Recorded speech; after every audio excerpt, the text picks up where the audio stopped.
7 بیٹیوں کی برکت سے ایک آدمی جہنم سے بچ گیا۔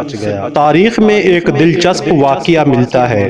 ایک شخص کے ہاں صرف بیٹیاں تھیں۔ ہر مرتبہ اس کو امید ہوتی کہ اب تو بیٹا ہوگا، مگر ہر بار بیٹی ہی پیدا ہوتی۔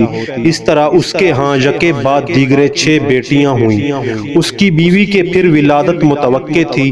وہ ڈر رہا تھا کہ کہیں پھر لڑکی پیدا نہ ہو جائے۔ شیطان نے اسے بہکایا، چنانچہ اس نے ارادہ کر لیا کہ اب بھی لڑکی ہوئی تو اپنی بیوی کو طلاق دے دے گا۔ رات کو سویا تو اس نے عجیب و غریب خواب دیکھا۔ اس نے دیکھا کہ قیامت برپا ہو چکی ہے اور اس کے گناہ بہت زیادہ ہیں، جن کے سبب اس پر جہنم واجب ہو چکی ہے۔ لہٰذا فرشتوں نے اس کو پکڑا اور جہنم کی طرف لے گئے۔ پہلے دروازے پر لے گئے تو دیکھا کہ اس کی ایک بیٹی وہاں کھڑی تھی، جس نے اسے جہنم میں جانے سے روک دیا۔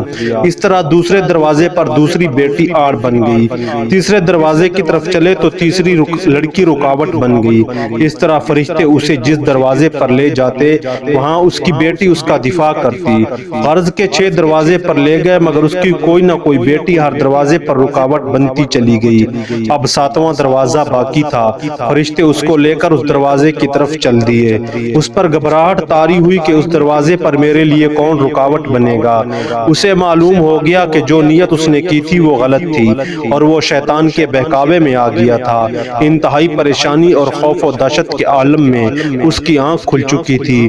اس نے اللہ رب العزت کے حضور اپنے ہاتھوں کو بلند کیا اور دعا کی، اے اللہ، مجھے 7ویں بھی بیٹی عطا فرما۔